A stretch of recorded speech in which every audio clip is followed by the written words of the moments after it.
ఏం సార్ మైక్లో ఫోన్ ఎట్లా వస్తుంది? చెత్త వేయము, చెత్త నీట్గా ఉంచుకుంటాము. ఎదుకోళ్ళు చెత్త వేస్తే కూడా ఒప్పుకోమన్నమాట. గాంధీ జయంతి తెలీదు, అక్టోబర్ తెలీదా? పరిశుభ్ర రాజ్యాన్ని, పరిశుభ్ర గ్రామాన్ని, పరిశుభ్ర దేశాన్ని, పరిశుభ్ర రాష్ట్రాన్ని పచ్చదనం పరిశుభ్రం ప్రగతికి సోపానం. పచ్చదనం పరిశుభ్రం ప్రగతికి సోపానం. కేవలం రాజకీయ స్వతంత్రమునే కాక స్వచ్ఛమైన భారతదేశం మరియు అభివృద్ధిని కూడా కాంక్షించారు. దీనిని స్ఫూర్తిగా తీసుకుని స్వచ్ఛాంధ్రప్రదేశ్ సాధించే ద్వారా స్వచ్ఛ భారతించే లక్ష్యంతో నేను కృషి చేస్తానని ప్రతిజ్ఞ పూనుతున్నాను. నేను పరిశుభ్రంగా ఉండడంతో పాటు పరిసరాల పరిశుభ్రత కోసం కొంత సమకాయిస్తానని శపథం చేస్తున్నాను.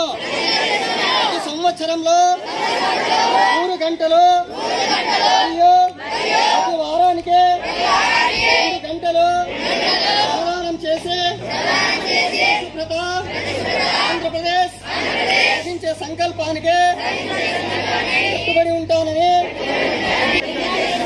నేను పరిసరాలను అశుభ్రపరచను మరియు వేరే వారిని అపరిశుభ్రం చేయనివ్వను. అందరికంటే ముందుగా నేను నా కుటుంబాన్ని, నా పరిసరాలను, నా కార్యాలయాన్ని పరిశుభ్రంగా ఉంచుతాను. ప్రపంచంలో ఏ దేశంలోనైనా పరిశుభ్రత కనిపిస్తుందంటే దానికి కారణం ఆ దేశ ప్రజలు దాన్ని పరిశుభ్రంగా ఉంచుతారు మరియు ఇతరులను అపరిశుభ్రత చేయకుండా అడ్డుకుంటారు అని నేను నమ్ముతున్నాను.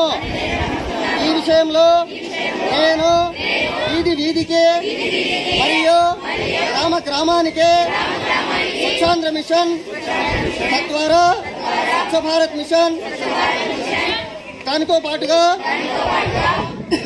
స్వచ్ఛ భారత్ కోసం ప్రచారం చేస్తాను.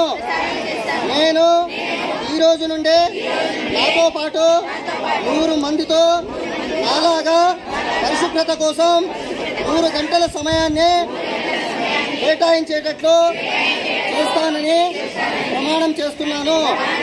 ఈరోజు పరిశుభ్రత గురించి నేను వేసిన ఈ ముందడుగు ఆంధ్రప్రదేశ్ రాష్ట్రాన్ని మరియు భారతదేశాన్ని స్వచ్ఛతగా శుభ్రపరచడంలో సహాయం చేస్తుందని నమ్ముతున్నాను. జై స్వచ్ఛ ఆంధ్రప్రదేశ్, జై స్వచ్ఛ భారత్.